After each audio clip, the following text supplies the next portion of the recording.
Chennai shopping మాల్లో ఉగాది వేడుకలు. మీ పండుగ షాపింగ్ చెన్నై షాపింగ్ మాల్లో చేయండి. అందమైన వస్త్రాలతో పాటు విలువైన బహుమతులు పొందండి.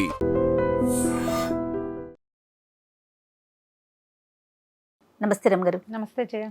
రమగారు, సెలబ్రిటీలు ఏం చేసినా విశేషమే వింతే. దాన్ని ఒక ప్రత్యేకించి మాట్లాడుకుంటూ ఉంటాం. అది రెగ్యులర్గా జరిగే విషయమైనా సరే, వాళ్ళు కనిపిస్తే ఒక విశేషం, వాళ్ళు మాట్లాడితే ఒక వింత, మాట్లాడకపోతే అదొక న్యూస్. అలా పర్సనల్ లైఫ్లోకి నిజంగా తొంగి చూస్తూనే ఉంటాం. అవునా కదా రమగారు? అంతే మరి. ఇప్పుడు వాళ్ళు కూడా చూపిస్తారు కదమ్మా. ఇప్పుడు వాళ్ళ దారిన వాళ్ళు ఉన్నారనుకో, సినిమా చూస్తాం, ఊరుకుంటాం. పాత రోజుల్లో ఇవన్నీ ఏం తెలిసేవి, ఎప్పుడో ఒక న్యూస్ వస్తే తెలిసేది. ఇప్పుడు అట్లా కాదుగా. వాళ్ళు కూడా ఇప్పుడు సోషల్ మీడియా అందరిది అయ్యింది కదా. అవును. ఇప్పుడు మన అనకూడదు, మనం కాదు, ఇది ప్రజల్ని అనకూడదు ఈ విషయంలో. సోషల్ మీడియా అందరిది. ఇందులో పెద్దవాళ్ళు ప్రెసిడెంట్ ఆఫ్ ఇండియా దగ్గర నుంచి మామూలు ఊళ్ళల్లో చిన్న ఒక ఎకరం పొలం చేసుకునే రైతు వరకు సోషల్ మీడియాలో వారు ఎక్కువ వీరు తక్కువ లేదు, అందరూ ఉంటాం. వాళ్ళు ఏమైనా పోస్ట్ చేస్తే మనకు అవకాశం లభిస్తుంది చూడటానికి. చూసినప్పుడు ఏదో ఒకటి మాట్లాడతాము, దాని గురించి మాట్లాడుకుంటాము. ఇది సహజంగా జరిగేది. ఇప్పుడు అలాగే ఇప్పుడు సెలబ్రిటీస్ వాళ్ళు ఎక్కడెక్కడికైనా వెళ్ళింది, ఏం చేస్తుంది, అవన్నీ పోస్టులు వచ్చేస్తూ ఉంటాయి. ట్విట్టర్ ఎక్స్ ఎన్ని వచ్చినాయి, ఎక్కడో చోట పెడుతూ ఉంటారు, సోషల్ మీడియాలో పెడతారు. ఫేస్బుక్ ఒకటి ఉంది. అందరం మనం యాక్సెప్టెన్సీ మ్యాటర్స్. ఇప్పుడు ప్రెసెంట్ ట్రెండింగ్ లో ఉన్నది రమగారు విజయ్ దేవరకొండ అండ్ రష్మికాల మ్యారేజ్. కొడువ అనే ఒక పద్ధతిలో, మీరు నన్ను తిడతారు జయ, ఇవన్నీ మనకి ఎందుకని కానీ ఏదో తెలుసుకుందామని ఒక ఆలోచన అనమాట. కొడువ పద్ధతి అంటారు అమ్మగారు. మనము సమంత అండ్ వాళ్ళు మ్యారేజ్ చేసుకున్నప్పుడు అదొక పద్ధతిలో వాళ్ళు చేసుకున్నారు. అంటే రెగ్యులర్గా మనం వినని పదాలను వింటూ ఉన్నాం కదా. అసలు మరి కొడువ అనే పద్ధతి ఏంటో మరి నాకైతే తెలియలేదు. వాళ్ళ కల్చరా అవసరం లేదు, బట్ వాళ్ళ కల్చరా అదేమన్నా ఒక అంటే స్పెసిఫిక్గా చేసుకోవటం అంటే కొన్ని ఇది చేసుకుంటే చాలా బాగుంటుంది, ఇలాంటిది వింటాం కదా రమ్మగారు. పలానా పూజ చేసాము, ఈ పూజ మనం చేసుకున్నామంటే పలానా నోము నోచుకున్నా మనకు చాలా మంచి జరుగుతుంది, ఇలాంటివి వింటూ ఉంటాం కదా. ఇలా పద్ధతుల్లో పెళ్లి చేసుకోవటం అట్లా ఏదన్నా ఉందా? అసలు కొడువ అనే పద్ధతి ఏంటో మరి. ఇప్పుడు ఏముంది, అమ్మాయి ఈ ప్రాంతం అమ్మాయి కాదు కదా. విజయ్ దేవరకొండ మన వాడు తెలుగు అబ్బాయి, రష్మిక ఇటు కర్ణాటక ప్రాంతానికి చెందిన అమ్మాయి. అది మనకు ముందు నుంచి తెలిసిందే కదా. అటు హిందీ సినిమాల్లో యాక్ట్ చేసింది, మన దగ్గర బోల్డెన్ సినిమాలనే మన వాళ్ళందరూ చాలా ఆసక్తిగా, మనకు కూడా బాగుంది అనిపిస్తుంది, మనం ఓన్ చేసుకుంటాం ఇప్పుడు. కానీ ఆ అమ్మాయి ఒరిజినల్గా పుట్టిన ప్లేస్ ఒకటి ఉంది కర్ణాటకలో, ఒక ప్రాంతం. ఆ ప్రాంతం ప్రకారం అక్కడ కొడగు ప్రాంతాన్ని, కొడగు అంటే కూర్గు ఉంది కదా, మనం కూర్గు ట్రిప్ వెళ్తాం కదా, ఆ కూర్గు ఆ వెనకాల ప్రాంతాలన్నీ కొడగు అంటారు దాన్ని. అక్కడ జరిగే వివాహ విధానాన్ని కూడా చేసుకుంటారు ఆ అమ్మాయి పుట్టింటి వైపుది. ఇప్పుడు ఒక క్రిస్టియన్ ఒక హిందూ పెళ్లి చేసుకుంటున్నారు అనుకో, సెలబ్రిటీస్లో హిందూ మ్యారేజ్ క్రిస్టియన్ మ్యారేజ్ రెండు చేసుకున్నారు, మనం చూసాం. అవును. ఒక్కొక్కళ్ళు అయితే ఆవిడ ఫారా ఖాన్ బాలీవుడ్ డైరెక్టర్స్, తర్వాత ఆవిడ డాన్స్ డైరెక్టర్, కొరియోగ్రాఫర్. ఆ అమ్మాయి నేను 3 రకాల వివాహాలు చేసుకున్నానని చెప్పారు. నాకు ఫారా చాలా ఇష్టం. నేను మామూలుగా సోషల్ మీడియాలో కూడా తను ఫాలో అవుతాను నేను. ఆ అమ్మాయి నేను హిందూ వివాహం చేసుకున్నాను, ముస్లిం వివాహం చేసుకున్నాను, ఇంకోటి ఏదో కోర్ట్ మ్యారేజ్ లాంటిది, ఆర్య సమాజ్ లాంటిది, అలాంటిది కూడా చేసుకున్నాను అని చెప్పి. ఇప్పుడు వాళ్ళ ఆసక్తి, వీళ్ళ పద్ధతి ఏంటి, ఇప్పుడు తెలుగు అబ్బాయి కాబట్టి తెలుగు పద్ధతిలో పెళ్లి చేసుకుంటారు. మామూలు ట్రెడిషనల్ మన విధానం ఏంటి, బ్రాహ్మణ ఆయన ఉండాలి, అయ్యగారు ఉంటారు, తర్వాత అగ్నిహోత్రం ఉంటుంది, మనకి పంచ కట్టుకోవాలి, లేదా కొన్ని ప్రాంతాల్లో తలపాగా పెట్టుకుంటారు, బాసికాలు కట్టుకుంటాం, తలంబ్రాలు అక్షంతలు ఉంటాయి. మన పెళ్లిళ్ళలో అక్షతలు ఎంత ప్రత్యేకమైన పాత్ర ఉంటుంది. కానీ కొన్ని పెళ్లిళ్ళలో అక్షతలు తెలీదు. ఇప్పుడు మా ఇంట్లో కూడా ఒక ఒరియా పెళ్లి కూతురుంది, మా కో సిస్టర్. తను వాళ్ళ పెళ్లికి అసలు వాళ్ళకి అక్షంతలు తెలీదు. వాళ్ళు పువ్వులు చల్లుతారు, మనం పువ్వులు చల్లం, అక్షతలు చల్లుతాం. అప్పుడు తెలుసుకున్నాం మేము వీళ్ళకు ఉండవు అని. ఇప్పుడు ఇక్కడ ఇతను తెలుగు మ్యారేజ్ ఈ అబ్బాయి చేసుకుంటాడు. ఆ అమ్మాయి ఇంటి వైపు వాళ్ళ పేరెంట్స్, వాళ్ళ చుట్టాలు, బంధువులు, ఆడపిల్లల పెళ్లిళ్ళ మీద వాళ్ళకి ఆశ ఉండదు. వాళ్ళ ట్రెడిషన్ ప్రకారం ఆ కొడవ అనేది, కొడవ అంటే ఈ కొడగు ప్రాంతానికి చెందిన వివాహం అన్నమాట. అది మనలాగా అక్కడ బ్రాహ్మడు తర్వాత ఈ అవి ఉండవు, ఇట్లాంటి పద్ధతి ఉండదు, అగ్నిహోత్రం ఉండదు. వాళ్ళ పద్ధతులు కొంచెం వేరేగా ఉంటాయి. మనము ఇంతకు ముందు అందరూ సాయి పల్లవి సిస్టర్ వివాహం అందరూ చూసారు సోషల్ మీడియా. వాళ్ళు ఏదో డిఫరెంట్ గా లైట్ కలర్ బట్టలు కట్టుకుని అట్లా ఉంది కదా, ఉందా? అదొక తులు ఆ ప్రాంతానికి చెందిన వివాహం. ఇదే అట్లాంటిది. ఇప్పుడు మన దగ్గర కూడా జయ, తెలంగాణ పద్ధతి వేరు, ఆంధ్ర పద్ధతి వేరు. ఇందులో బ్రాహ్మణ వివాహ విధానం వేరు, మిగిలిన వాళ్ళ వివాహ విధానాలు వేరు. ఒక సూత్రమే కట్టేవాళ్ళు ఉంటారు, 2 సూత్రాలు విడివిడిగా కట్టేవాళ్ళు ఉంటారు. అబ్బాయి పెళ్లికి పిల్లాడి తల్లి రాకూడదనే సిద్ధాంతం ఉన్న వాళ్ళు ఉన్నారు. మాకు పెళ్లి కొడుకే కాళ్ళకి మట్టెలు తొడుగుతారు మా పెళ్లిలో. అవునా రమ్మగారు? మీ పెళ్లిళ్ళలో మేనమామ భార్య మేనమామే. మన దగ్గర ఎన్ని తేడాలు ఉన్నాయి. అవును. మనమే చాలా తేడాలు చేసుకుంటాము. తర్వాత అమ్మాయి ఇంట్లోనే పెళ్ళవుతుంది మా ఇళ్లలో, అబ్బాయి ఇళ్లలో పెళ్ళవుతుంది ఉత్తరాంధ్రలో. అవును, అబ్బాయి ఇంట్లోనే చేస్తారు. మా వైపు కూడా మగపిల్లల ఇళ్లలో పెళ్లిళ్ళు చేసే విధానం కనపడుతుంది.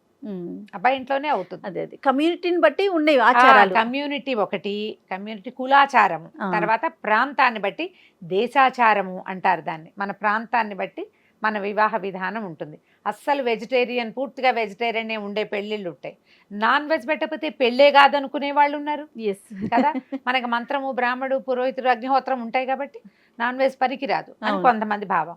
నాన్ వెజ్ పెట్టకపోతే పెళ్ళే లేదు కదా. దీంతో పాటుగా మందు చిందు కూడా ఉండాలనే వాళ్ళు ఇంకొంతమంది. వివాహ విధానాలు ఎవరివి వాళ్ళవే కదా. ఇప్పుడు ఇందులో అమ్మాయి వీళ్ళు విజయ్ దేవరకొండ, రష్మిక చేసుకునే వివాహంలో మనమందరం అదేదో బాగుందని పాటించేది కాదు అది. ఆ అమ్మాయి వారి పద్ధతుల్ని వదలకుండా, ఇది నిజంగా మంచి విషయం కదా రమ్మగారు.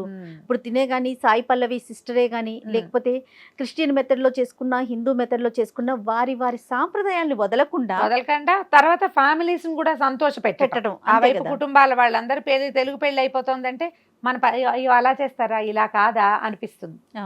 అవునా, మన పద్ధతి కాదా అనిపిస్తుంది. ఆ కించలేకుండా అది ఇది కూడా చేసుకుంటున్నారు. ఎవరైనా సమంత గారిని చూసాం, భూతశుద్ధి వివాహం చేసుకున్నారు ఆవిడ అక్కడ. ఈషాలో చేసుకుంది. ఈషా ఫాలోవర్స్ చాలా మంది అక్కడ పెళ్లిళ్ళు చేసుకుంటున్నారు. మనకు అప్పుడే తెలిసింది. అంతకు ముందు కొంతమందికి తెలుసునంటే ట్రూ ఫాలోవర్స్ గా అక్కడికి తిరిగిన వాళ్ళకి తెలుసు, మనకు అప్పుడే తెలుసుకున్నాము. తర్వాత మేము కూడా ఇలాగే చేసుకున్నాం, మేము ఈ పెళ్లి అటెండ్ చేసాం, ఇది జరుగుతాయి ఇక్కడ సహజంగా అని వార్తలను కూడా చూసాం. ఇప్పుడు మనకి అగ్నిహోత్రం పెట్టుకుంటేనే పెళ్లి కాదు, పెళ్లి చాలదు అని అనుకునే వాళ్ళు అది చేసుకున్నాం. ఆర్య సమాజ్ వివాహాలు ఉన్నాయి, అక్కడ ఏం లేదు, చాలా సింపుల్గా ఉంటుంది. కొన్ని పెళ్లిళ్లలో ఈ మాంగభరణ ఏమంటారు, మన కుంకుమ పాపెట్లో మన వైపు మనకేం ఉండదు కదా. తమిళ పెళ్లిళ్ళలో కూడా ఇలా చేయబెట్టి అమ్మాయికి బొట్టు పెట్టిస్తారు. మన దగ్గర అసలు బొట్టు పెట్టించే విధానమే ఉండదు. విధానాలు మార్పు, కానీ మన సొంత విధానాన్ని అవలంబించాలన్న ఐడియా బాగుంది. దానికి మనం అమ్మాయిని చాలా మెచ్చుకోవాలి. వాళ్ళ ఫ్యామిలీ వాళ్ళు కూడా యాక్సెప్ట్ చేసుకొని ఒకళ్ళతో ఒకళ్ళు. లవ్ మ్యారేజెస్ లో ఈ యాక్సెప్టెన్సీ ఉండాలి జయ. ఇక్కడ మనం ఒకటి తెలుసుకోవాలి, వాళ్ళ పెళ్లి వ్యవహారము కాదు. ఏ మ్యారేజ్ అయినా అరేంజ్డ్ మ్యారేజెస్లో సాధారణంగా ఇప్పుడు మన ప్రాంతాల్లో ఎలా ఉంటుంది జయ, అబ్బాయి వాళ్ళు నందంటే నంది, పందంటే పంది, వాళ్ళు ఏదంటే అది, వాళ్ళ కోపం వస్తుంది అని ఎంతసేపు జాగ్రత్తగా ఉండటం, అగ్గగ్గలాడుతూ ఉండటం చూస్తాం మనం. కానీ ఈ యాక్సెప్టెన్సీ ఉంది చూడు, ఇది ప్రతి పెళ్లిలోనూ కావాలి కదా. వాళ్ళకి నచ్చింది ఉండాలి, వీళ్ళకి నచ్చింది ఉండాలి. ఒకళ్ళదే రాజ్యంగా ఉండకూడదు అసలు. మనం ఈ విమెన్స్ డే సందర్భంగానే వీళ్ళ పెళ్లి ఇది కూడా వచ్చింది, ఉమెన్స్ డేకి అటు ఇటుగా. కాబట్టి ఆడపిల్లలు ఏమిటంటే ఆలోచించుకుని వాళ్ళు చేసినప్పుడు మనం ఎందుకు చేసుకోకూడదు అట్లా. నేను ఎంకరేజ్ చేస్తాను మీరు ఆడపిల్లలందరినీ. మరి కాదా, చేయొద్దు, చేయాల్సిందే కదా. మీవి వేరు ట్రెడిషన్లు అయితే రెండింటినీ కలిపి ఒకే ట్రెడిషన్ గానో, లేదా రెండు ట్రెడిషన్లు చేసుకునో, అట్టే ఖర్చు పెట్టే అవకాశం లేకపోతే సింపుల్గా అయినా సరే మీ ట్రెడిషన్స్ని ముందుకు తీసుకెళ్ళండి. ఒకళ్ళ ట్రెడిషన్ని రెండో వాళ్ళు యాక్సెప్ట్ చేయండి. వీళ్ళని చూసి వాళ్ళలాగా గ్రాండ్గా చేసుకోవటం కాదు, వాళ్ళకి అవకాశం ఉంది, భగవంతుడు వాళ్ళకి ఇచ్చాడు అన్ని రకాలుగా, గ్రాండ్గా చేసుకుంటున్నారు. కానీ మనకి భగవంతుడు మనకేమి ఇచ్చాడు, ప్రతి వాళ్ళకి ట్రెడిషన్ ఇచ్చాడు. సో మన ట్రెడిషన్ని మనం తప్పకుండా ఆడమగా కూడా పాటించాలి, కనీసం పెళ్ళప్పుడు. తర్వాత అబ్బాయి ట్రెడిషన్నే మనం ముందుకు తీసుకెళ్తారు ఆడపిల్లలు. అవునండి, అది బాగానే ఉంది. మాదే తీసుకెళ్తాన్ని పుట్టింటివి తీసుకురాకూడదు, అలా కాదు, ఇలా చేయాలి. ఆలోచించండి. ఈ వివాహ విధానం బాగుంది కదా, చాలా బాగుంది. కాకపోతే రేపు ఎట్లా చేస్తారు, ఏం చేస్తారు, అన్ని ఫోటోలు వస్తాయి, వీడియోలు వస్తాయి, చూద్దాం మనం అందరం కూడా. ఆ పద్ధతి కూడా మనం తెలుసుకోవచ్చు. అదే. నమస్తే రమ్మగారు. నమస్తే G. And for more videos, please subscribe to iDream. Please subscribe to iDream. Please subscribe iDream. And please subscribe to iDream. For more videos, subscribe to iDream. please like, share and subscribe to the channel. Congratulations, iDream. Subscribe to iDream. Subscribe to iDream. So subscribe to iDream Media. iDream ki iDream team andarki huge congratulations. Please subscribe iDream Media. Please subscribe to iDream. Subscribe iDream. Please subscribe to iDream. iDream అంటే నా కళల channel subscribe చేసుకున్న నోరు తిరుగుతలేదు, మీరైతే గంట గుర్తు కొట్టండి. For more such videos, please subscribe to iDream.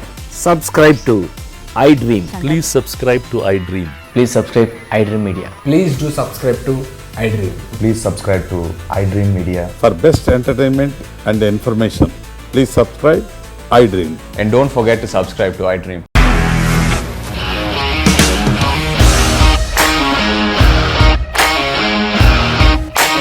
ఇండస్ట్రీలో కమిట్మెంట్ ఇష్యూస్ వస్తే నీకు కూడా వచ్చినట్టు మార్నింగ్ తీసుకెళ్ళాలంటే కొట్టి పడేస్తారు.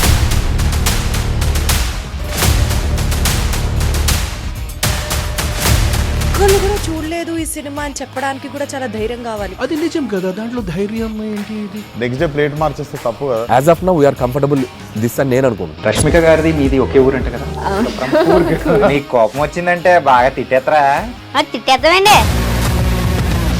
నిజంగా గేమ్ ని ఎలా చేంజ్ చేయగలిగారు? ఏపీఎస్ఎఫ్సి వాళ్ళకి 6 నెలల్లో నేను 6 లక్షలు కట్టా. బిజినెస్ చేయాలనుకుంటే it is as difficult as riding a tiger.